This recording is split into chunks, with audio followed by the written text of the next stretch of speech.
Hello दोस्तों, नमस्कार। मैं भी एक आप सभी का बहुत बहुत स्वागत करता हूं आपके अपने इस स्वरूप परिवार में। तो साथियों, आज के इस क्लास में यूपी पुलिस एग्जाम 2026 के लिए पहले पेपर को हल करने वाले हैं। तो जैसा कि यूपी पुलिस का एग्जाम 8, 9 और 10 जून को होने वाले हैं, तो आज की इस क्लास में हम लोग ठीक 7 दिन बाद ऐसे पेपर को डिस्कस करेंगे जिससे आपको ये पता चलेगा कि आपके पेपर में कैसे कैसे सवाल पूछे जाने वाले हैं।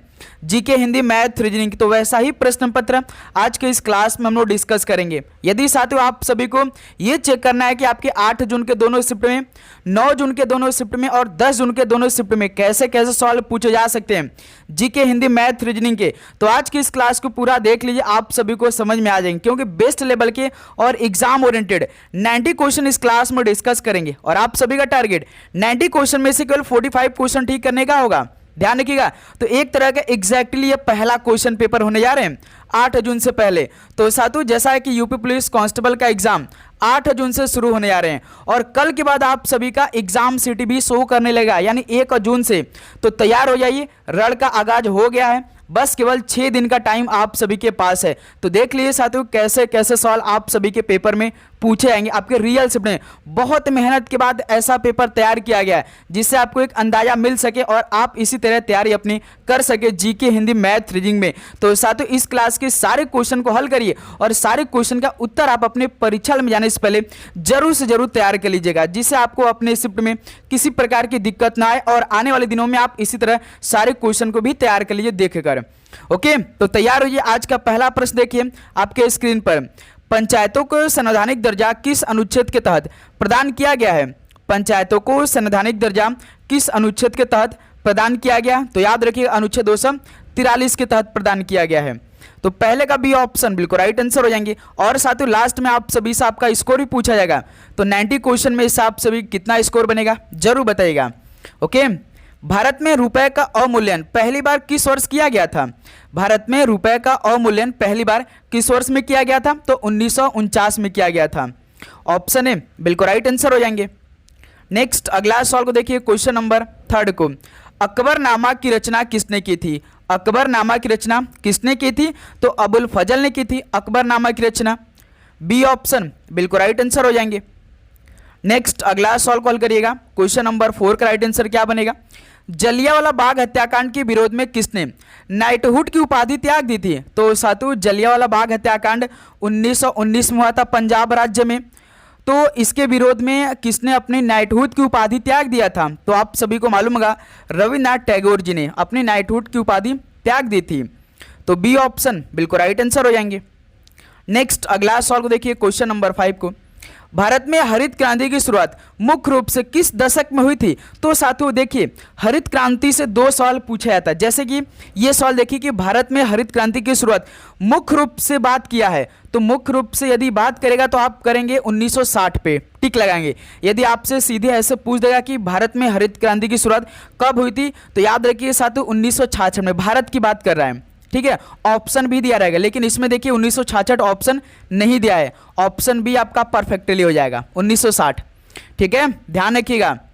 नेक्स्ट, और आगे बढ़ने से पहले साथियों, आप सभी लोगों के लिए यूपी पुलिस एग्जाम के लिए ऐसे 5 मॉक टेस्ट तैयार किया है, जिससे आपको ये पता चलेगा कि जब आप अपने रियल शिफ्ट में 120 मिनट में पूरा पेपर देंगे तो कितना आपका स्कोर बन सकता है। तो उसी तरह साथियों, ये पूरा 5 मॉक टेस्ट है, डिस्क्रिप्शन बॉक्स में लिंक दिया गया, वहां से जाकर रजिस्टर करके आप उसे परचेज करके मात्र 49 रुपीज़ में उसे लगाइए। 120 मिनट के टाइमर के साथ आपका पूरा पेपर होगा। ध्यान रखिएगा, जब 120 मिनट के बाद जीके का आप 38 सवाल हल कर लेंगे, 37 सवाल हिंदी का हल कर लेंगे और 20 सवाल गणित का हल कर लेंगे और मैथ का और रीजनिंग का 55 सवाल हल कर लेंगे। जब आप पूरे 150 प्रश्नों को टाइमर के साथ सबमिट करेंगे तो आपको एनालिसिस पता चलेगा कि आपका वीक पॉइंट किस सब्जेक्ट में है और स्ट्रॉन्ग पॉइंट आपका किस सब्जेक्ट में। आपका रैंक मालूम चलेगा, आपसे अभी कितने स्टूडेंट तैयारी में आगे चल रहे हैं और आपका किस सब्जेक्ट में कितना स्कोर बन पा रहा है। सारा अपडेट आपको साथियों इस टेस्ट मिलेगा। इसके अलावा फ्री पीडीएफ भी आप सभी को मिलेगा, यानी कि नोट्स के रूप में, जैसे जीके, हिंदी, मैथ, रीजनिंग का कंप्लीट हर एक क्वेश्चन आपको मिल जाएंगे, टाइप वाइज, क्वेश्चन वाइज। ठीक है, और उसका फ्री आपको है भाई, उसका चार्ज आपको बिल्कुल भी नहीं करना है। Exam oriented full practice set होने वाले हैं। और तो साथियों जल्दी करें, प्लस हर एक मॉक टेस्ट का आपको सलूशन भी मिल जाएगा। ठीक है, आपका मन है कि आप सबमिट करके तुरंत आप सोल्यूशन भी देख सकते हो उसी टाइम। ओके दोस्त मेरे, तो कमेंट बॉक्स में लिंक दिया गया है और डिस्क्रिप्शन बॉक्स में लिंक दिया गया है। रजिस्टर करके भाई आप उसे लेकर अपनी तैयारी को और भी अच्छी करिए, जिससे आपका सिलेक्शन बिल्कुल सुनिश्चित हो सके।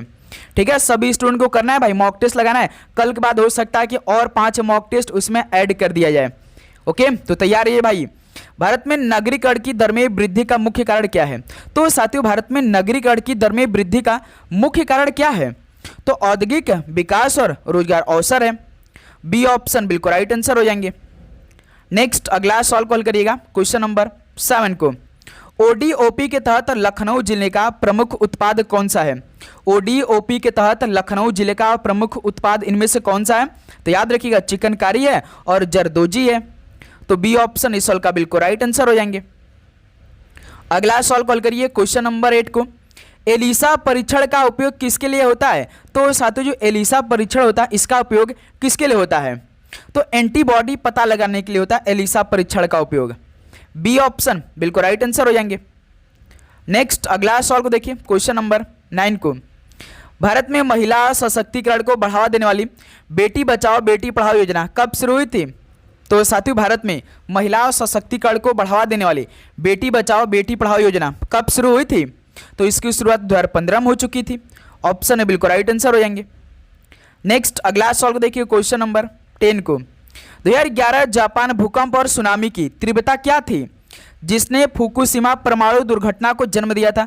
आप जानते हैं साथ ही यूपी के एग्जाम में भाई जो विश्व का भूगोल होता है वहां से भी सवाल सीधे सीधे पूछ लिया जाता है। ठीक है, तो आप सभी को विश्व का भूगोल भी ध्यान रखना है। 2011 जापान भूकंप और सुनामी की तीव्रता क्या थी जिसने फुकुशिमा परमाणु दुर्घटना को जन्म दे दिया था? तो 9.0 का भाई तीव्रता था। ओके, ऑप्शन है बिल्कुल राइट आंसर हो जाएंगे। अगला सवाल को देखिए क्वेश्चन नंबर 11 को। लिंक्डइन मुख्य रूप से किस उद्देश्य के लिए जाना जाता है? तो साथियों, ये सवाल आपके लिए एग्जाम के लिए मोस्ट इंपॉर्टेंट सवाल आने वाले। सोशल मीडिया से 3 से 4 सवाल हर शिफ्ट में मिलेगा आपको। बताइए कि लिंक्डइन मुख्य रूप से किस उद्देश्य के लिए जाना जाता है? तो पेशेवर नेटवर्किंग के लिए जाना जाता है भाई। तो इस सवाल का बी ऑप्शन राइट आंसर हो जाएंगे। ओके, नेक्स्ट अगला सवाल को देखिए क्वेश्चन नंबर 12 को। 1980 माउंट सेंट हेलेंस ज्वालामुखी विस्फोट किस देश में हुआ था? तो साथियों, बताइए कि 1980 माउंट सेंट हेलेंस ज्वालामुखी विस्फोट ये किस देश में हुआ था? तो ये संयुक्त राज्य अमेरिका में हुआ था। यानी ऑप्शन इस सवाल का बिल्कुल राइट आंसर हो जाएंगे। नेक्स्ट अगला सवाल को देखिए क्वेश्चन नंबर 13 को। यूट्यूब किस कंपनी का हिस्सा है? बताइए, यूट्यूब पे आप इस टाइम क्लास को देख रहे हैं तो ये किस कंपनी का हिस्सा है?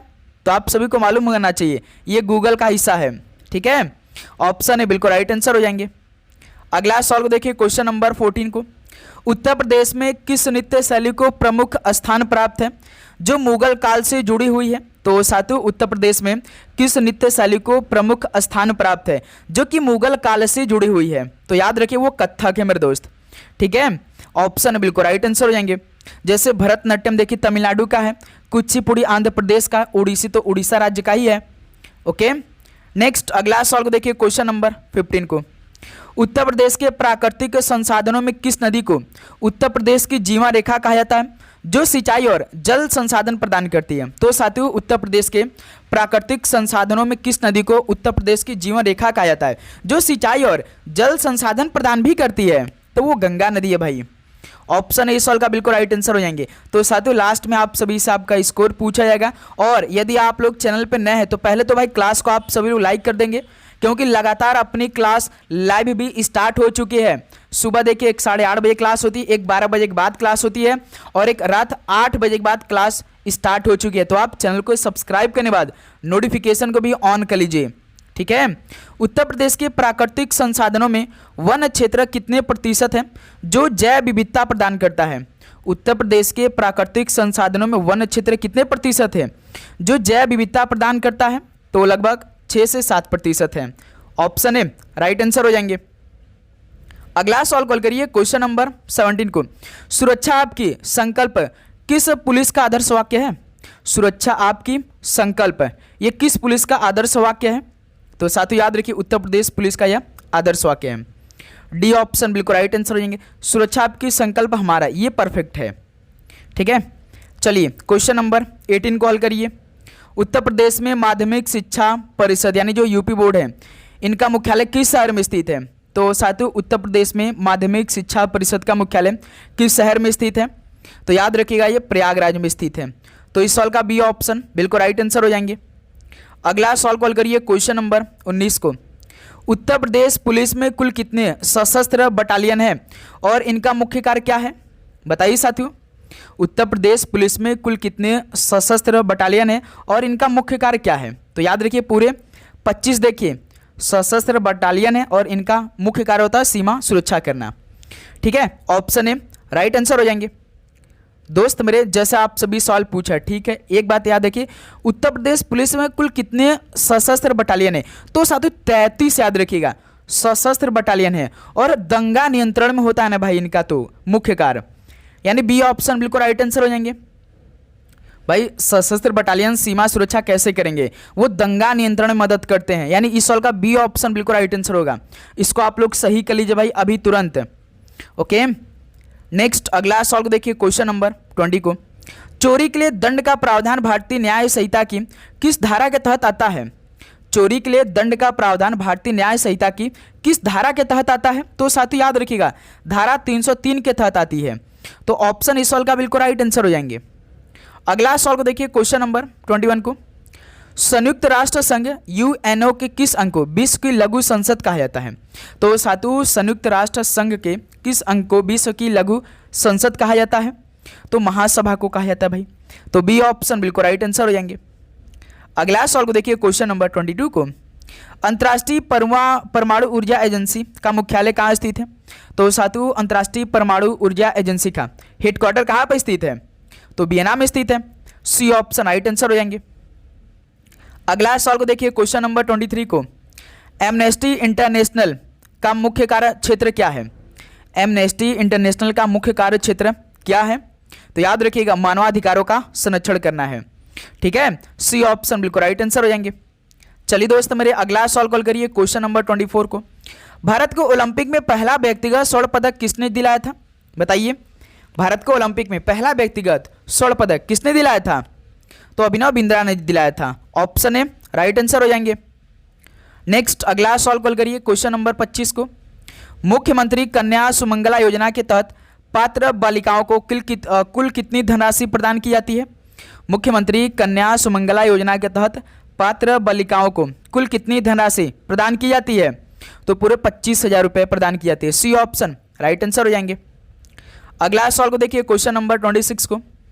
ओलंपिक में व्यक्तिगत रजत पदक जीतने वाली पहली भारतीय महिला खिलाड़ी कौन है? उसमें तो भाई अभिनव बिंद्रा ने दिला था मैन में, लेकिन आप सभी को पहली भारतीय महिला खिलाड़ी कौन है उनका नाम बताना है जो ओलंपिक में व्यक्तिगत रजत पदक जीतने वाली पहली भारतीय महिला खिलाड़ी बनी थी। तो वो पीवी सिंधु थी, यानी ऑप्शन इस सवाल का राइट आंसर हो जाएंगे। ओके, नेक्स्ट अगला सवाल को देखिए क्वेश्चन नंबर 27 को। निम्नलिखित में से गर्म महासागरीय धारा कौन सी है? तो इनमें से कौन सा गर्म महासागरीय धारा है? तो साथियों याद रखिएगा गल्फ स्ट्रीम है। डी ऑप्शन बिल्कुल राइट आंसर हो जाएंगे। नेक्स्ट अगला सवाल को देखिए क्वेश्चन नंबर 28 को। आर्य समाज की स्थापना किसने की थी? तो साथियों आर्य समाज की स्थापना किसने की थी? तो साथियों जैसा कि आर्य समाज की स्थापना की बात करेंगे तो स्वामी दयानंद सरस्वती जी के द्वारा किया गया था। ऑप्शन बिल्कुल राइट आंसर हो जाएंगे।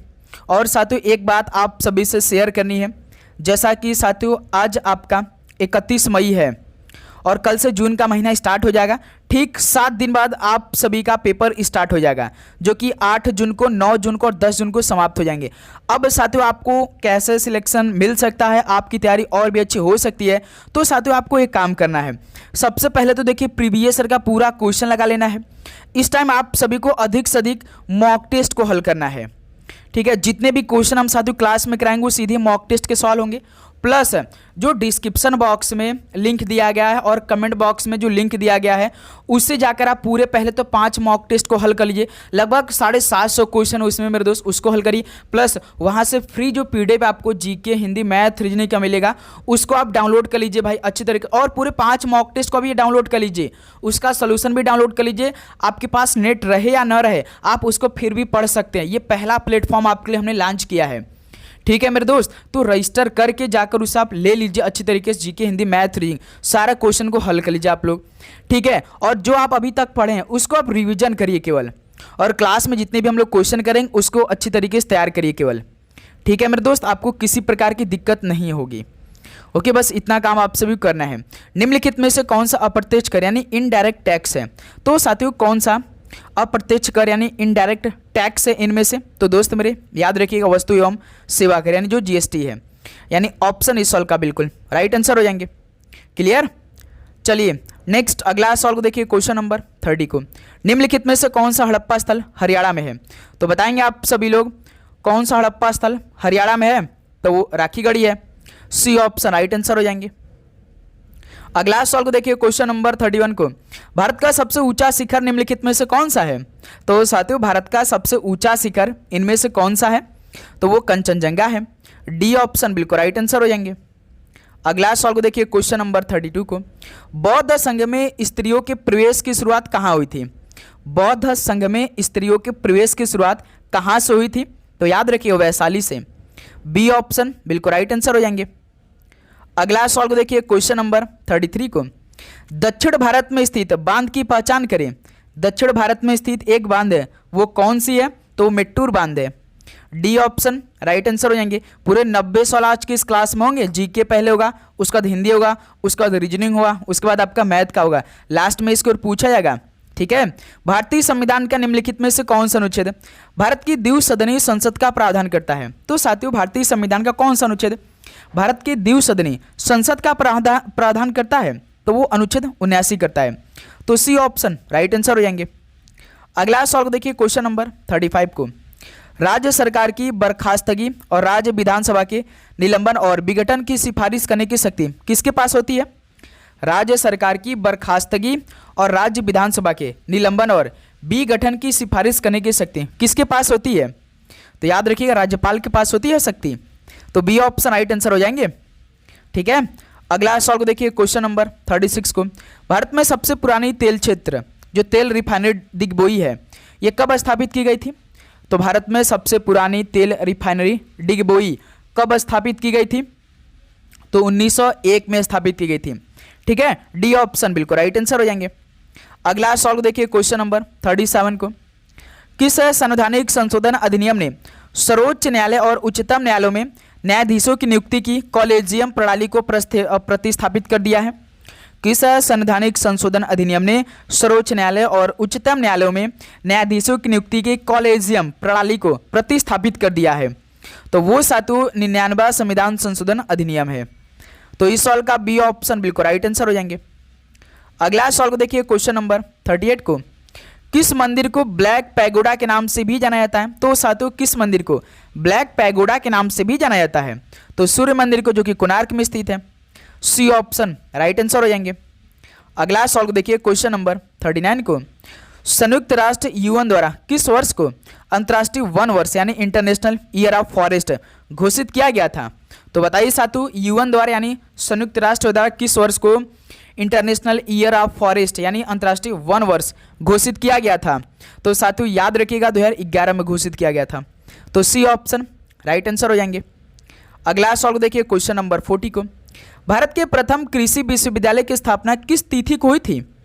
भारत के प्रथम कृषि विश्वविद्यालय की स्थापना किस तिथि को हुई थी? तो याद रखिए 17 नवंबर 1960 को हुई थी, तो इस सवाल का बी ऑप्शन राइट आंसर हो जाएंगे। अगला सवाल को देखिए, क्वेश्चन नंबर 41 को। किस राज्य को अंबाजी मार्बल को जीआई टैग मिला है? तो साथियों बताइए कि किस राज्य को अंबाजी मार्बल को जीआई टैग मिला है? तो याद रखिए गुजरात राज्य को मिला है, तो सी ऑप्शन बिल्कुल राइट आंसर हो जाएंगे। ये करंट का इंपॉर्टेंट सवाल बनेगा, हाल का ही सवाल है ये। क्वेश्चन नंबर 42 देखिए, मानवाधिकार की परिभाषा यानी किस भाषा में धारा में दी गई है? मानवाधिकार की परिभाषा किस में दी गई यानी किस धारा में दी गई है? तो धारा दूसरे डी में दी गई है, डी ऑप्शन राइट आंसर हो जाएंगे। अगला सवाल को देखिए, क्वेश्चन नंबर 43 को। सम परीक्षा रिपोर्ट प्रतिवर्ष राज्य मानवाधिकार आयोग किसे भेजता है?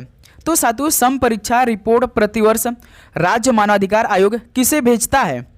तो वो राज्य सरकार को भेजता है, ऑप्शन इस सवाल का राइट आंसर हो जाएंगे। ओके।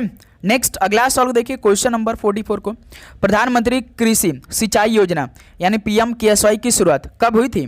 तो साथियों प्रधानमंत्री कृषि सिंचाई योजना की शुरुआत कब हुई थी? तो 1 जुलाई 2015 को हुई थी। ऑप्शन ए सवाल का बिल्कुल राइट आंसर हो जाएंगे। अगला सवाल को देखिए क्वेश्चन नंबर 45 को, भारत में चक्रवात सबसे अधिक किस तट पर प्रभाव डालते हैं? इस टाइम तो हर तरफ चक्रवात ही देखने को मिल रहा है, तो बताइए कि भारत में चक्रवात सबसे अधिक किस तट पर प्रभाव डालते हैं? तो वो साथियों पूर्वी तट पर सबसे अधिक प्रभाव डालते हैं। तो इस सवाल का भी ऑप्शन राइट आंसर हो जाएंगे। नेक्स्ट अगला सवाल को देखिए क्वेश्चन नंबर 46 को, यूट्यूब पे 10 लाख सब्सक्राइबर होने पर कौन सा प्ले बटन मिलता है? बताइए साथियों, आप देखते होंगे कई अच्छे यूट्यूबरों का 10 लाख होता है, तो वो कौन सा प्ले बटन को भाई अनबॉक्सिंग करते हैं जब वो अमेरिका से उनको मिलता है? बताइए। सिल्वर प्ले बटन तो साथियों 1 लाख सब्सक्राइबर पे मिलता है, ये आप सभी को मालूम होना चाहिए। गोल्ड प्ले बटन यही साथियों आपका 10 लाख सब्सक्राइबर होने पर मिलता है। तो इस सवाल का बी ऑप्शन बिल्कुल राइट आंसर हो जाएंगे। ध्यान रखिएगा, मोस्ट इंपॉर्टेंट सवाल ये आपके एग्जाम के लिए रहने वाले हैं। ठीक है, अगला सवाल को देखिए क्वेश्चन नंबर 47 को, 2011 की जनगणना में ट्रांसजेंडर को पहली बार किस प्रकार गिना गया था? तो बताइए साथियों 2011 की जनगणना में ट्रांसजेंडर को पहली बार किस प्रकार गिना गया था? तो साथियों याद रखिएगा, अलग तीसरा विकल्प के रूप में उन्हें गिना गया था। ठीक है, सी ऑप्शन बिल्कुल राइट आंसर हो जाएंगे। अगला सवाल कॉल करिए क्वेश्चन नंबर 48 को, रोवर्स कप निम्नलिखित में से किस खेल से संबंधित है? रोवर्स कप किस खेल से संबंधित है? तो ये फुटबॉल खेल से संबंधित है। सी ऑप्शन बिल्कुल राइट आंसर हो जाएंगे। नेक्स्ट अगला सवाल को देखिए क्वेश्चन नंबर 49 को, मानव अधिकार संरक्षण अधिनियम 1993 कितनी बार संशोधित किया गया है? तो साथियों जो मानव अधिकार संरक्षण अधिनियम में 1993 कितनी बार संशोधित किया गया? तो पूरे 2 बार संशोधित किया गया। बी ऑप्शन राइट आंसर हो जाएंगे। नेक्स्ट अगला सवाल को देखिए क्वेश्चन नंबर 50 को, संयुक्त राष्ट्र मानवाधिकार परिषद की स्थापना संयुक्त राष्ट्र महासभा द्वारा कब की गई थी? तो साथियों संयुक्त राष्ट्र मानवाधिकार परिषद की स्थापना संयुक्त राष्ट्र महासभा द्वारा कब की गई थी? तो याद रखिएगा 15 मार्च 2006 में की गई थी। तो इस सवाल का बी ऑप्शन राइट आंसर हो जाएंगे। अगला सवाल को देखिए क्वेश्चन नंबर 51 को, निम्नलिखित में से कौन सी संस्था भारत में केंद्रीय उग्रवादी विरोधी विधि प्रवर्तन संस्था यानी central counter terrorism law enforcement agency के रूप में कार्य करती है? तो साथियों कौन सी संस्था भारत में केंद्रीय उग्रवादी विरोधी विधि प्रवर्तन संस्था के रूप में कार्य करती है? सभी बताएंगे, यानी central counter terrorism law enforcement agency के रूप में काम करती है। तो इसका नाम याद रखिए NIA करती है। ठीक है, बी ऑप्शन राइट आंसर हो जाएंगे। चलिए दोस्त मेरे अगला सवाल को देखिए क्वेश्चन नंबर 52 को, आतंकवाद निवारण अधिनियम 2002 यानी पोटा कब निरस्त किया गया? आतंकवाद निवारण अधिनियम 2002 पोटा कब निरस्त किया गया था? तो साथियों 2004 में निरस्त किया गया। सी ऑप्शन राइट आंसर हो जाएंगे। अगला सवाल को देखिए क्वेश्चन नंबर 53 को, उत्तर प्रदेश पुलिस में कांस्टेबल जो आरक्षी हैं इनके बेसिक प्रशिक्षण के लिए निम्नलिखित में से कौन सा स्थान पुलिस ट्रेनिंग स्कूल नहीं है? तो उत्तर प्रदेश पुलिस में जो कांस्टेबल को आरक्षी का पद भी आता है ना, तो वही होता है। तो इनके बेसिक प्रशिक्षण के लिए कौन सा स्थान पुलिस ट्रेनिंग स्कूल नहीं है? तो मेरठ तो है भाई, सुल्तानपुर है, गोरखपुर है, लेकिन बलिया नहीं है, बलिया जिला। तो इस सवाल का बी ऑप्शन राइट आंसर हो जाएंगे। ध्यान रखिएगा, क्वेश्चन नंबर 54 कॉल करिए, फसल क्षति का आकलन किसके द्वारा किया जाता है? तो साथियों जब भी फसल क्षति होता है तो इसका आकलन किसके द्वारा किया जाता है? तो लेखपाल जो होते हैं ना उनके द्वारा किया जाता है। ऑप्शन बिल्कुल राइट आंसर हो जाएंगे। नेक्स्ट अगला सवाल देखिए क्वेश्चन नंबर 55 को, भारत में किस वर्ष तक किसानों की आय दुगनी करने की योजना बनाई गई है? तो बताइए भारत में किस वर्ष तक किसानों की आय दुगनी करने की योजना बनाई गई है? तो 2022 तक ही की गई थी। डी ऑप्शन बिल्कुल राइट आंसर हो जाएंगे। ठीक है, ध्यान रखिएगा। अगला सवाल देखिए क्वेश्चन नंबर 56 को, बंदोबस्त यानी जो सेटलमेंट है इसका संबंध किससे होता है? तो साथियों बंदोबस्त का संबंध किससे है? तो दोस्त मेरे याद है कि भूमि राजस्व निर्धारण से है। बी ऑप्शन राइट आंसर हो जाएंगे। नेक्स्ट अगला सवाल देखिए क्वेश्चन नंबर 57 को, भारत में राष्ट्रीय कंपनी कानूनी न्यायाधिकरण का गठन कब हुआ था? भारत में राष्ट्रीय कंपनी कानूनी न्यायाधिकरण का गठन कब हुआ था? तो याद रखिए 2016 हुआ था। तो सी ऑप्शन राइट आंसर हो जाएंगे। अगला सवाल को देखिए क्वेश्चन नंबर 58 को, मंडल स्तर पर राजस्व प्रशासन का प्रमुख कौन होता है? मंडल स्तर पर राजस्व प्रशासन का प्रमुख कौन होता है? तो याद रखिएगा मंडलायुक्त होता है। तो सी ऑप्शन राइट आंसर हो जाएंगे। अगला सॉल्व देखिए क्वेश्चन नंबर 59 को। मजदूरों द्वारा पेड़ काटा गया, इस वाक्य वाच्य क्या होगा? तो साथियों मजदूरों द्वारा पेड़ काटा गया, तो इस वाक्य का वाच्य क्या होगा? तो ये तो सर जी होगा कर्मवाच्य। तो बी ऑप्शन इस सॉल्व का राइट आंसर हो जाएंगे। चलिए अगला सॉल्व कल करिए क्वेश्चन नंबर 60 को। निम्न में से स्थानवाचक अव्यय शब्द कौन सा है? स्थानवाचक अव्यय शब्द इनमें से कौन सा है? तो इधर उधर एक स्थानवाचक अव्यय शब्द है। डी ऑप्शन राइट आंसर हो जाएंगे। अगला सॉल्व देखिए क्वेश्चन नंबर 61 को। छत्री छ वर्ड किसके योग से बनता है? तो साथियों छ है ये किसके योग से बनता है? तो आप कहेंगे आधा क से मिलकर बनता और जो षटकोण स वाला स होता है, यानी इस सॉल्व का पहला ऑप्शन आपका बिल्कुल राइट आंसर हो जाएंगे। ओके नेक्स्ट अगला सॉल्व देखिए क्वेश्चन नंबर 62 को। ठठेरा शब्द का लिंग परिवर्तित कीजिए। तो साथियों लास्ट में इसको पूछा जाएगा भाई, आप सभी से रिक्वेस्ट रहेगा कि आज के इस सारे क्वेश्चन को आप जरूर तैयार करेंगे भाई। रीजनिंग और मैथ का एक भी सवाल आप छोड़ेंगे नहीं इस क्लास का। ठठेरा शब्द का लिंग परिवर्तित कीजिए, क्या हो जाएगा? तो याद रखिए ठठेरीन हो जाएगा। सी ऑप्शन राइट आंसर हो जाएंगे। अगला सॉल्व देखिए क्वेश्चन नंबर 63 को। भारतीय आत्मा किस कवि का उपनाम है? भारतीय आत्मा किस कवि का उपनाम है? तो माखनलाल चतुर्वेदी का भारतीय आत्मा नाम है, उपनाम। सी ऑप्शन राइट आंसर हो जाएंगे।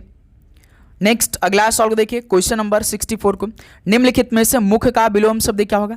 मुख का विलोम शब्द क्या होगा? तो गौड़ हो जाएगा। ऑप्शन ए बिल्कुल राइट आंसर है। अगला सॉल्व कॉल करिए क्वेश्चन नंबर 65 को। निम्नलिखित में से शुद्ध वर्तनी वाला शब्द बताइए। पूजनीय, पूजनीय कैसा प्रयोग लिखते हैं? पूजनीय कौन सा ऑप्शन है भाई? तो बी ऑप्शन। तो 65 का बी ऑप्शन आपका राइट आंसर हो जाएंगे। अगला सॉल्व कॉल करिए क्वेश्चन नंबर 66 को। घ का उच्चारण स्थान कौन सा है? घ का उच्चारण स्थान कौन सा है? तो कंठ है। सी ऑप्शन राइट आंसर हो जाएंगे। अगला सॉल्व देखिए क्वेश्चन नंबर 67 को। तुम कब आओगे, इस वाक्य में उचित विराम का प्रयोग करिए। तुम कब आओगे, इसमें किस विराम का प्रयोग होगा बताइएगा आप सभी लोग। तो इसमें तुम कब आओगे, ये तो प्रश्न कराना है, तो इसमें प्रश्नवाचक चिन्ह लगेगा मेरे दोस्त। इस सॉल्व का बी ऑप्शन बिल्कुल राइट आंसर हो जाएंगे। क्लियर? चलिए अगला सॉल्व कॉल करिए क्वेश्चन नंबर 68 को। कवि शब्द किस शब्द का एक वचन है? बताइए कवि शब्द किस शब्द का एक वचन है? कवि वृंद शब्द का एक वचन है कवि। बी ऑप्शन राइट आंसर हो जाएंगे। ओके नेक्स्ट अगला सॉल्व देखिए 69 को। अकर्मक क्रिया कितने भेद होते हैं? अकर्मक क्रिया कितने भेद होते हैं? एक पूर्ण अकर्मक क्रिया होता है, एक अपूर्ण अकर्मक क्रिया होता है, यानी दो प्रकार के होते हैं, दो भेद होते हैं अकर्मक क्रिया के। ऑप्शन ए राइट आंसर हो जाएंगे। नेक्स्ट अगला सॉल्व देखिए क्वेश्चन नंबर 70 को।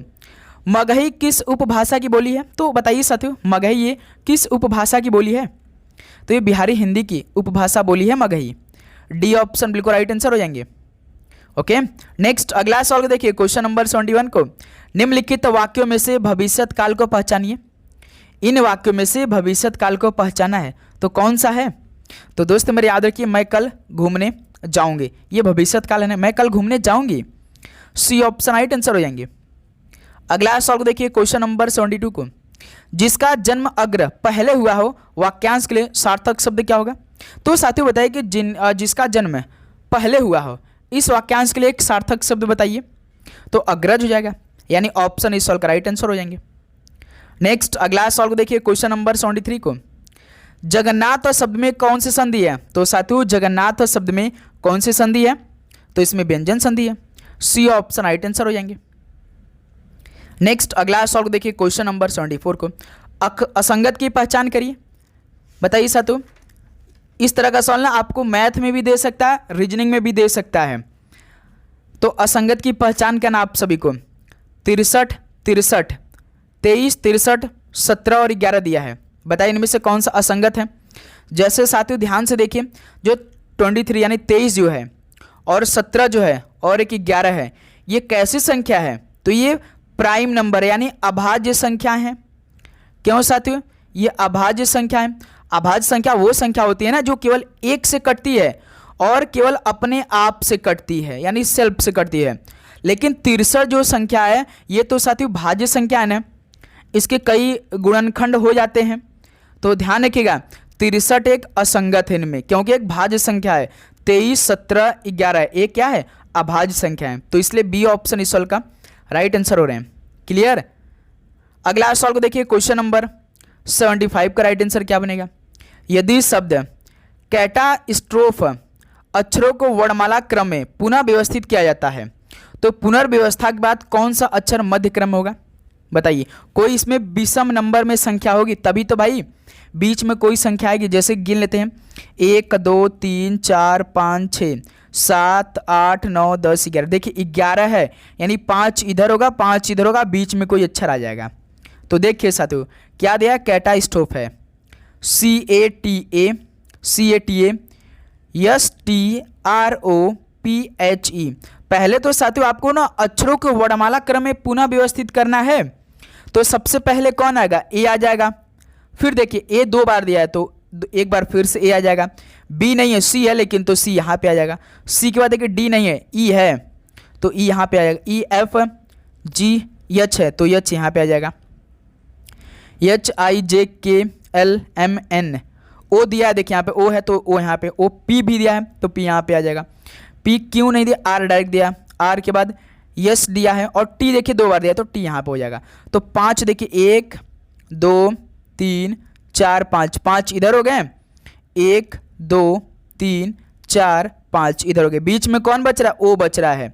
यानी कि साथियों पुनर्व्यवस्था के बाद कौन सा अक्षर मध्य क्रम में होगा तो ओ आ जाएगा। देखिए ध्यान से ओ आ रहा है ना, इधर 5 इधर 5, बीच में कौन, ओ, तो यही बीच में आ जाएगा। बी ऑप्शन बिल्कुल राइट आंसर हो जाएगा। मध्य में भी आपका परफेक्टली आंसर हो जाएंगे। क्लियर मेरे दोस्त, सभी को समझ में आया। चलिए किसी भी सवाल पे आपको थोड़ा सा भी डाउट हो तो भाई कमेंट बॉक्स में जरूर बताइएगा। देखिए कथन और निष्कर्ष का सवाल दिया है। जब भी कथन और निष्कर्ष का सवाल दे तो आप सभी को पहले तो डायग्राम बना लेना है। जैसे कुछ गुब्बारे बैग हैं तो साथियों कुछ गुब्बारे, ये जो कुछ गुब्बारे हैं ना वो क्या है, बैग है। बैग को साथियों हम पूरा बैग लिख रहे हैं, ठीक है। कुछ गुब्बारे क्या हो गए, बैग हो गए। और सभी बेल्ट बैग हैं, यानी कि साथियों सभी बेल्ट बैग, यानी सभी जो बेल्ट है ना ये बेल्ट है, मान लीजिए ये बेल्ट हो गया है ना। क्या हो गया, बेल्ट को हम केवल बी से लिख रहे हैं, क्या हो गया वो सभी बेल्ट वो बैग हो गए। क्लियर भाई, बैग बीच में आएगा, बेल्ट आपका ऊपर आएगा क्योंकि सवाल बोल दिया है, ठीक है। सभी बेल्ट आपके क्या हो गए भाई, बैग हो गए। ऐसा काम हम कर सकते हैं साथियों, इसको ऐसा काम कर सकते हैं कि पहले तो देखिए जैसे कुछ गुब्बारे बैग हैं तो ऐसा काम करते हैं कि बैग को हम पहले बना लेते हैं यहाँ पर भाई, बैग को हम यहाँ बना लेते हैं, ठीक है। अब सवाल देखिए सभी बेल्ट बैग है तो बीच में क्या करते हैं, बेल्ट को बना लेते हैं, तब देखिए सभी बेल्ट क्या हो जाएंगे, बैग हो जाएगा। ये परफेक्टली आपका डायग्राम बन रहा है कथन वाला जो दिया है। कुछ गुब्बारे बैग, तो कुछ गुब्बारे को हमने क्या बना लिया भाई, ये बैग बना लिया। दूसरे का कथन क्या दिया कि सभी बेल्ट जो बैग है तो सभी बेल्ट को हम केवल बी लिखें, ध्यान रखिएगा सभी बेल्ट को हमने पूरा ये बैग बना लिया। क्लियर, इसके अंदर आ जाएगा भाई बेल्ट, बैग आपका पूरा हो जाएगा। क्लियर। अब देखिए निष्कर्ष क्या दिया, पहला आपको बताना है कुछ बैग गुब्बारे हैं, देख कर बताइए। कुछ बैग गुब्बारे, बिल्कुल देखिए कुछ बैग गुब्बारे हैं ये तो भाई, यानी पहला तो बिल्कुल परफेक्टली भाई अनुसरण कर रहा है। निष्कर्ष पहला आपका अनुसरण कर दिया। दूसरा का देखिए कुछ बेल्ट गुब्बारे हैं, बताइए कुछ बेल्ट, देखिए कुछ बेल्ट गुब्बारे नहीं, सभी बेल्ट बैग हैं। लेकिन साथियों कुछ बेल्ट आपके गुब्बारे नहीं हो सकते। देखिए ये बेल्ट ये है गुब्बारे, इनका कोई भी पार्ट भाई गुब्बारे में नहीं है। यानी कि दूसरा का आपका जो है ना निष्कर्ष अनुसरण नहीं करेगा, यानी केवल निष्कर्ष एक अनुसरण करता है। पहला आपका ऑप्शन बिल्कुल राइट आंसर होगा 76 का। क्लियर। चलिए अगला सवाल कॉल करिए, क्वेश्चन नंबर 77 का राइट आंसर क्या बनेगा। देखिए अखिल पूर्व की ओर 2 किलोमीटर की दूरी तक चलता है और फिर बाएं मुड़ता है और 2 किलोमीटर चलता है, वह अपनी प्रारंभिक स्थिति से किस दिशा में है, बताइए साथियों। देखिए अखिल ना पूरब की ओर 2 किलोमीटर चलता है, पूरब इधर होता है ना, पहले दिशा आप जान लीजिए भाई। ईस्ट यानी पूरब, वेस्ट यानी पश्चिम, नॉर्थ यानी उत्तर, साउथ यानी दक्षिण। यानी जो अखिल था वो पूरब की तरह 2 किलोमीटर चला। अब डायग्राम बना लेते, ध्यान से देखिएगा, ठीक है। मान लीजिए यहाँ ए से स्टार्ट किया वो, है ना, वो 2 किलोमीटर साथी पहले तो पूरब चल दिया 2 किलोमीटर, फिर जब यहाँ पर आया वो, तो वो क्या किया कि बाएं मुड़ गया, यानी लेफ्ट मुड़ गया, तो लेफ्ट किधर हो जाएगा, ऊपर हो जाएगा भाई, लेफ्ट मुड़ा और फिर 2 किलोमीटर चल गया, 2 किलोमीटर यहाँ चले, यहाँ मान लीजिए यहाँ बी पॉइंट होगा, ये सी पॉइंट हो गया, क्लियर। तो बोला है सवाल कि वह अपनी प्रारंभिक यानी ए से लेकर अपने स्थिति से किस दिशा में है, यानी ये दिशा आपको बताना है, कौन सी दिशा होगा। पहले दिशा आप जानते हैं, ये देखिए ईस्ट, वेस्ट, नॉर्थ, साउथ, ये वाला दिशा कौन सा होता है, ये वाला दिशा दोस्त मेरे, जब आप ये दिशा बनाते हैं ईस्ट, वेस्ट, नॉर्थ, साउथ, आप ये वाला दिशा कौन सा बनाते हैं, उप दिशा बनाते हैं ना नॉर्थ ईस्ट वाला, तो यही देखिए यही वाला दिशा है, ये कौन सा दिशा है जो अखिल चला है अपने ए से लेकर सी के बीच में, तो नॉर्थ ईस्ट पे चला, यानी कि उत्तर पूरब की दिशा में है वो अखिल इस टाइम। इस सवाल का बी ऑप्शन राइट आंसर हो जाएंगे। क्लियर मेरे दोस्त, ओके। चलिए अगला सवाल कॉल करिए, क्वेश्चन नंबर 78 को। देखिए एक और सवाल सेम टू सेम उसी तरह, लेकिन ये थोड़ा सा समझ कर आपको हल करना होगा। वरुण बिंदु ए से 5 किलोमीटर चला और 2 बार दाईं ओर मुड़ा और प्रत्येक बार मुड़ने पर ना 8 किलोमीटर चला, वह पश्चिम की ओर चल रहा है। भाई साहब वरुण बिंदु ए से 5 किलोमीटर चला, मान लेते हैं बिंदु ए है यहाँ पर, ठीक है, बिंदु ए से 5 किलोमीटर चला, 5 किलोमीटर चल दिया और 2 बार दाईं मुड़ गया। भाई आप जब ए से ऐसे चल रहे हैं, आपको दाईं मुड़ना है, तो दाईं आपका इस टाइम राइट हैंड किधर है, वही आपका दाईं ओर है, तो इधर मुड़ा। और जब भी भाई वो देखिए सवाल बोला है कि 2 बार दाईं मुड़ा और प्रत्येक बार मुड़ने पर 8 किलोमीटर चला, यानी वो जितनी बार मुड़ा, यानी 2 बार जब मुड़ा ना वो 8 किलोमीटर चला, ठीक है। फिर साथ 2 बार मुड़ा था दाईं, फिर इधर आएगा, फिर 8 किलोमीटर चलेगा, क्योंकि 2 बार मुड़ा है भाई, और दोनों बार वो 8-8 किलोमीटर चला है, ठीक है। वो पश्चिम की ओर चला है, तो पश्चिम देखिए इधर हो जाएगा, पश्चिम इधर होता है ना, पूरब इधर होता है, पश्चिम इधर होता है, ईस्ट वेस्ट। क्लियर। अब देखिए सवाल क्या पूछा है कि बिंदु ए से, यानी बिंदु ए से उसने किस दिशा में चलना शुरू किया था। भाई वो किस दिशा में चलना शुरू किया था, आप ही बता देंगे ना कि वो तो सर जी पूरब की ओर चलना स्टार्ट किया था।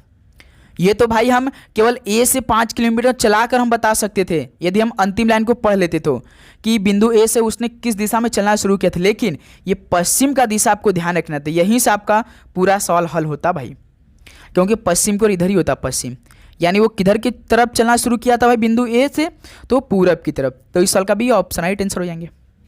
क्लियर मेरे दोस्त, ओके। चलिए नेक्स्ट अगला सवाल कॉल करिए, क्वेश्चन नंबर 79 को। निम्नलिखित प्रश्न में प्रश्न चिन्ह के स्थान पर क्या आ सकता है, बताइए। नंबरों का श्रृंखला दिया है 97, 98, 106, 133, 197, बताइए। नंबरों का श्रृंखला बढ़ा है, यानी इसमें कुछ ना कुछ ऐड किया होगा। देखिए 97, 98, 106, 133, 197, 97 से 98 प्लस 1 किया, 98 से 106 तो इसमें प्लस 8 कर दिया, 106 से 133 प्लस 27 कर दिया, 133 से 197 कितना हो जाएगा, तो प्लस 64 हो जाएगा, ठीक है। अब देखिए एक आपका 1 का क्यूब है, 8 आपका 2 का क्यूब है, 3 आपका 3 का क्यूब है, 27 3 का क्यूब है, 64 4 का क्यूब है। तो श्रृंखला देखिए 1 का क्यूब करके जोड़ा, 2 का क्यूब करके जोड़ा, 3 का क्यूब करके जोड़ा, 4 का क्यूब करके जोड़ा, तो इसी प्रकार साथियों 5 का क्यूब कर दिए। 5 का क्यूब कितना होता है, 125 होता है, तो 197 125 के जोड़ेंगे कितना आएगा, 322 हो जाएगा। क्लियर, यानी इस प्रश्न चिन्ह के स्थान पे क्या आएगा, 322 आ जाएगा, जो कि बी ऑप्शन इस सवाल का बिल्कुल राइट आंसर हो जाएंगे। ओके मेरे दोस्त, चलिए नेक्स्ट अगला सवाल को देखिए, क्वेश्चन नंबर 80 को। 7 जून 1984 को गुरुवार था, 7 जून 1983 को कौन सा दिन था, बताइए। हम लिख रहे हैं, आप सभी का उत्तर आ जाना चाहिए। 7 जून 1984 को थर्सडे था, ठीक है। तो सवाल पूछा है कि 7 जून 1983 को कौन सा दिन होगा, यही सवाल पूछा। जब भी साथियों ये वाला सवाल आए तो हमने आपको बताया जो जो कॉमन आपको मिलेगा उसे काट दीजिए। 7 को 7 से काट दीजिए, जून को जून से काट दीजिए। अब देखिए ये जो साल है यानी ईयर 1984 से 1983, तो इसमें साथियों एक घटा है, 1984 से 1983 आ गया, यानी -1 हुआ ना मेरे दोस्त। लेकिन -1 के अलावा आप सभी को देखना है कि इसमें लीप ईयर कितने हो रहे हैं। तो 1984 में एक लीप ईयर है, तो आप जानते हैं कैसे हल करेंगे साथियों। वैसे तो आप सीधे सीधे पहले देखेंगे कि 1984 से 1983 हो रहा है, तो इसमें -1 हुआ है। लेकिन आपको एक और चीज़ देखना है कि यार इसमें लीप ईयर तो है नहीं। यदि लीप ईयर है तो एक और आपको माइनस करना होगा, यानी कि जो -1 लिखा है ना, -2 आपको लिखना होगा, क्योंकि 1984 एक लीप ईयर होता है। तो साथियों जो थर्सडे था ना 7 जून 1984 को, तो यहीं आप थर्सडे में से -2 करेंगे, क्योंकि भाई माइनस हुआ है तो थर्सडे में से आपको -2 करना होगा। तो थर्सडे के पहले कौन आता है? आप कहेंगे सर जी बुधवार। बुधवार से पहले कौन आता है? मंगलवार। यानी कि 7 जून 1983 को कौन सा दिन आएगा? मंगलवार आएगा। सी ऑप्शन बिल्कुल राइट आंसर हो जाएंगे। गुरुवार से आप -2 करके देखिए, आपको मंगलवार मिल जाएगा। ठीक है मेरे दोस्त, तो इस सवाल का सी ऑप्शन राइट आंसर हो जाएंगे। क्लियर? चलिए अगला सवाल कॉल करिए, क्वेश्चन नंबर 81 को। एक निश्चित कोड भाषा में वार को 39 और ZIP को 30 लिखा जाता है, तो उस भाषा में यस को कैसे लिखा जाएगा? हल करिए। रीजनिंग का सबसे आसान सवाल है ये भाई, अधिकतर यही सवाल आपके पेपर में पूछेगा भाई। WAR यदि कोडिंग डिकोडिंग का सवाल है, इसका कोड 39 है। W देखिए 23 नंबर का होता है, A 1 नंबर का और 18 नंबर का। ठीक है, 23 1 24, 24 18 कितना हो जाएगा? 42 हो जाएगा। 42, तो इसमें देखिए टोटल कितने अक्षर है? वार में 3 अक्षर, तो 3 माइनस कर दीजिए, 39 हो जाएगा। यानी हर एक अक्षर का कोड किया है, उसके बाद मेरे दोस्त जितना अक्षर हो उतने के काउंट करके माइनस कर दिया। ZIP देखिए कितना कोड किया? 30, इसको भी कर लेते हैं भाई। ZIP इसका कोड 30, चेक करिए। Z देखिए ये तो भाई 26 से डायरेक्ट कर दिया, I 9 हो गया, P 16 हो गया। इसको भी हम जोड़ेंगे तो भाई 26 और 16 कितना हो जाएगा? 26 16 तो 42 9 आपका कितना हो जाएगा? 42 9 51 हो जाएगा गुरु। यानी कि साथियों ये तो लॉजिक हमारा मैच नहीं किया। दूसरा का लॉजिक देखिए, जब ये वाला पहला लॉजिक नहीं मैच करेगा तो हर एक अक्षर का अपोजिट कर दीजिए। डी का उल्टा क्या होता है? आप कहेंगे सर जी डी का W का अपोजिट तो साथियों D होता है, A का अपोजिट Z होता है। ठीक है, R का अपोजिट क्या होता है? I होता है। अब इनका अक्षर का कोड करिए, D 4 Z 26 I 9, जोड़िए देखिए 4 26 30 39, ये मिल गया ना सीधे सीधे। यानी हर एक अक्षर का कोड करके ना, यानी हर एक अक्षर का उल्टा कोड करके जोड़ा है। तो इसी प्रकार ZIP है, ZIP इसका कोड 30 दिया है, तो Z का उल्टा A, I का उल्टा अभी हमने कितना होता है? I 9 27 में से 9 18, यानी R होता है। P का उल्टा क्या होता है? KP। तो A 1 नंबर का, R 18 नंबर का, K 11 नंबर का, जोड़िए देखिए 11 18 19 19 और 11 30 हो गया। तो इसी प्रकार यस के हर एक अक्षर का उल्टा कोड करिए भाई। YS, Y का उल्टा B, E का उल्टा B, यस का उल्टा H, B 2 नंबर का, B 22 नंबर का, H 8 नंबर का। 22 8 30 30 2 32, यानी कि यस का कोड कितना होगा? 32 हो जाएगा। सी ऑप्शन राइट आंसर हो जाएंगे। क्लियर मेरे दोस्त, सभी को समझ में आया? बिल्कुल। चलिए अगला सवाल को देखिए, क्वेश्चन नंबर 82 को। यदि दक्षिण पश्चिम बन जाता है तो उत्तर क्या होगा? तो इस तरह का सवाल को हल करने के लिए आपको ना उपदिशा बनाना होगा। East west north south, north east west south, south east west north. यदि दक्षिण जो ये साउथ है क्या बन जा रहा है? दक्षिण पश्चिम, यानी ये बन जा रहा है। ठीक है, ये बन जा रहा है। तो सवाल क्या बोला? उत्तर क्या बन जाएगा? तो भाई देखिए डायग्राम ऐसे चल रहा है भाई। ठीक है, ऐसे आपका चल रहा है एक तरह का, मान लीजिए क्लॉकवाइज। तो सवाल देखिए क्या दिया कि दक्षिण जो साउथ है मेरे दोस्त, ये क्या बन गया? दक्षिण पश्चिम। दक्षिण पश्चिम यही है ना, यही है दक्षिण पश्चिम ना। साउथ है जो वो वेस्ट साउथ बन जा रहा है। तो जितना भाई प्रश्न घुमाया है आपको उतना ही घुमाना है जो सवाल पूछे। जैसे उत्तर, तो उत्तर बस आप यहाँ घुमा दीजिए, नॉर्थ ईस्ट पे आ जाएगा। तो उत्तर क्या हो जाएगा? तो सर जी उत्तर पूरब हो जाएगा। सी ऑप्शन राइट आंसर हो जाएंगे। भाई आप ऐसे ही घुमाएंगे ना, ऐसे ही घुमाएंगे ना जैसे सवाल घुमाया है जिस डायरेक्शन में, तो नॉर्थ को आप कहाँ पर घुमा देंगे? नॉर्थ ईस्ट पर भी केवल 45 डिग्री, ये केवल 45 डिग्री होता है भाई, 45 डिग्री घुमाया है। ठीक है, ध्यान रखिएगा आप लोग। तो इस सवाल का सी ऑप्शन आपका राइट आंसर हो जाएंगे। अगला सवाल कॉल करिए दोस्त मेरे, क्वेश्चन नंबर 83 को। इस सवाल को हल करिए, क्या बनेगा इस सवाल का? बिल्कुल परफेक्ट आंसर। 3:5 के प्रत्येक पद में कितना जोड़ा जाए कि उसका अनुपात 5:6 बन जाए? बताइए। अच्छा सवाल है भाई, ये जबरदस्त सवाल है मेरे दोस्त। तो जैसे साथियों 3:5 के प्रत्येक पद में कितना जोड़ा जाए कि उसका अनुपात 5:6 बन जाए। तो आप काम करिए कि प्रत्येक दर में ना आप x जोड़ दीजिए, ये जो दिया है। तो इसमें आप क्या करिए कि 3 + x अपान में 5 + x, तो क्या बन जाएगा अनुपात 5:6 बन जाएगा। इसको हल करिए, मालूम हो जाएगा। क्रॉस मल्टीप्लाई होता है ऐसे, 36 का 18 + 6x बराबर 25 + 5x।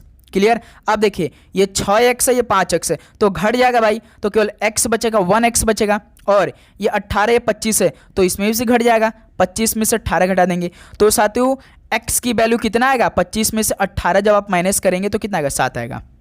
तो साथियों जब 3:5 के प्रत्येक पद में कितना जोड़े जाए कि उसका अनुपात 5:6 बन जाए, तो 7 जोड़ा जाए।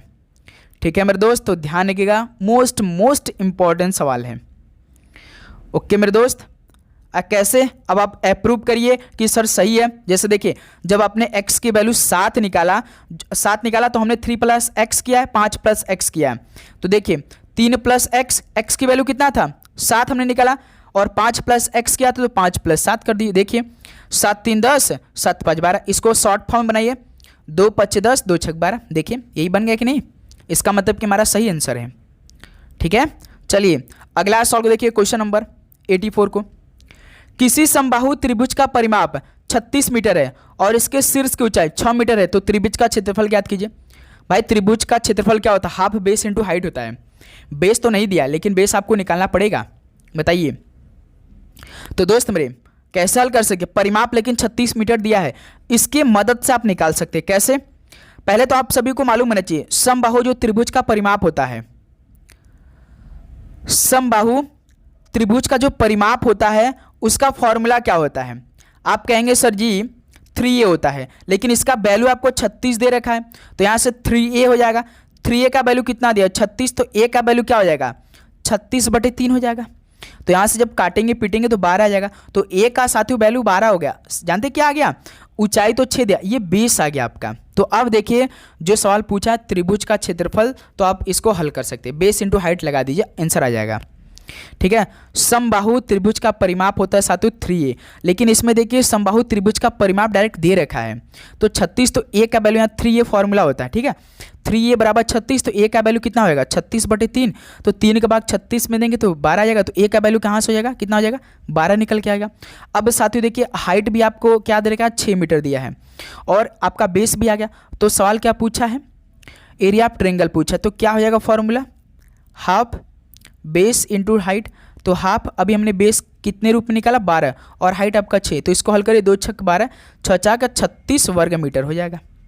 क्लियर, यानी कौन सा ऑप्शन होगा, डी ऑप्शन, बिल्कुल राइट आंसर हो जाएंगे। क्लियर मेरे दोस्त, ओके। चलिए नेक्स्ट अगला सॉल्व कॉल करिएगा, क्वेश्चन नंबर 85 को। ये काफ़ी अच्छा सॉल्व होने वाला है।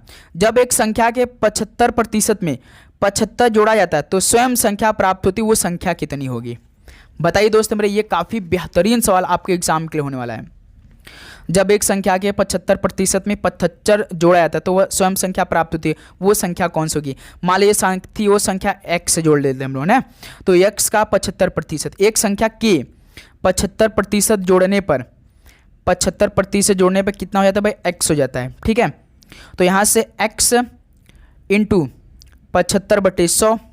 ठीक है, तो डायरेक्ट हम ऐसा काम कर लेते हैं भाई कि यहाँ से डायरेक्ट हम 75x कर लेते हैं भाई, 75x/100, यही होगा ना भाई। जब x × 75/100 करेंगे तो डायरेक्ट 75x हम 100 कर सकते हैं ना। उसके बाद +75 = x, इसको हल करिए कितना होगा, 25 × 75, 2500 का 100, तो यहाँ से 3/4 x हो जाएगा, 3/4 x + 75 = x हो जाएगा, इतना होगा। अब देखिए क्या हो जाएगा, 3x, अब डायरेक्ट मल्टीप्लाई दोनों में हो जाएगा भाई, 3x, 4 का मल्टीप्लाई 75 में करिए, 4 × 5 = 20 का 0, 4 × 28 300, और ये 4x हो जाएगा। ये 4 भाई 75 में मल्टीप्लाई करेगा और x में दोनों मल्टीप्लाई कर देगा। ठीक है, तो दोस्त मेरे यहाँ से देखिए ये 3x है, 4x है, तो 4x में से 3x घटा देंगे तो कितना हो जाएगा, 300। दोस्त मेरे जब 4x में से तो आप 3x घटाएंगे तो केवल एक x बचेगा ना, तो x की वैल्यू क्या होगा, 300। तो साथियों जब एक संख्या के 75% में 75 जोड़ा जाता है तो स्वयं संख्या प्राप्त होती है, वो संख्या कितनी है, 300 वो संख्या है, यानी ऑप्शन इस सॉल्व का राइट आंसर होगा। क्लियर मेरे दोस्त, चलिए अगला सॉल्व कॉल करिए क्वेश्चन नंबर 86 को। एक आयताकार समानांतर चतुर्भुज की लंबाई 5 मीटर, चौड़ाई 4 मीटर और ऊंचाई 3 मीटर है, तो पृष्ठीय क्षेत्रफल ज्ञात कर दीजिए। दोस्त मेरे, जो आयताफल होता है, आयताफल की जो उसका पृष्ठीय क्षेत्रफल कितना होता है, कोई बता सकता है? बिल्कुल सर जी, 2l + b LB plus base into height plus height into length.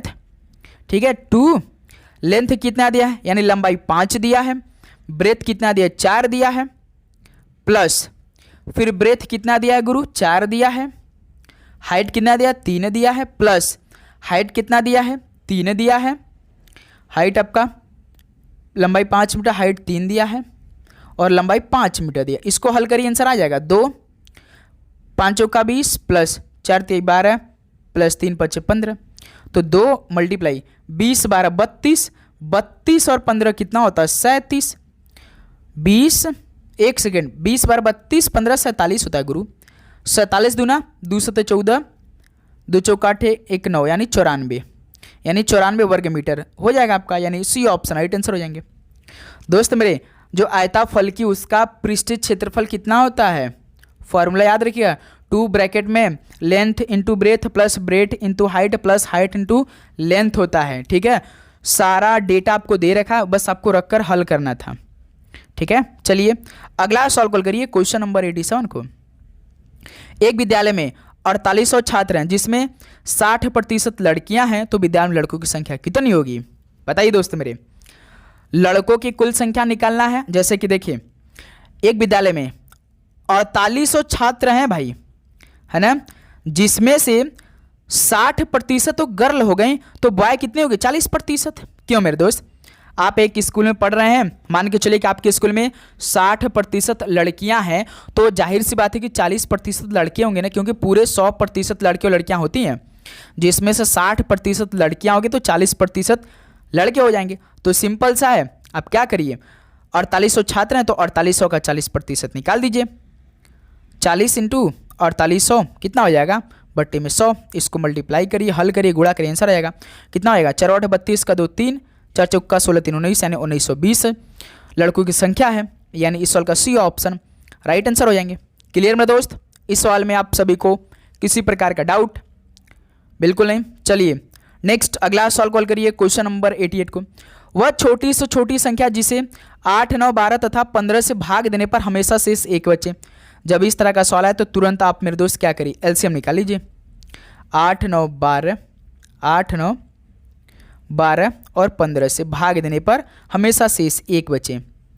2 चौका 8 9 नहीं जाएगा, 2 छक 12 15 नहीं जाएगा, 2 दूना 4 9 2 तिहाई 6 15 नहीं जाएगा, फिर 2 बार में, एक बार में 9 बार 3 लिखाएगा 15, फिर 3 से बार में जाएगा भाई, 3 एकम 3 3 त्रिका 9 3 एकम 3 3 5 15, एक बार अभी 3 जाएगा, 3 एकम 3 3 एकम 3 3 5, अभी 5 एक बार में जाएगा, 1 1 1 1 हो जाएगा, कितना आएगा, 2 दूना 4 दूना 8 8 त्रिका 24 24 तिहाई 72 72 गुणे 5 कितना होगा, 5 दूना 10 की 0 5 तिहाई 36 360 है क्या, हमेशा एक शेष बचना तो इसको एक जोड़ दीजिए, कितना आ जाएगा 361 होगा। ठीक है, तो वो छोटी छोटी संख्या कितनी है, 361 एंड डी ऑप्शन इस साल का बिल्कुल राइट आंसर हो जाएंगे। क्लियर, चलिए नेक्स्ट अगला सॉल्व कॉल करिए क्वेश्चन नंबर 89 को। एक मोबाइल के मूल्य में पहले 20% की कमी हुई और फिर 10% की वृद्धि हुई, तो मूल्य में होने वाला कुल लाभ प्रतिशत क्या होगा, बताइए साथियों।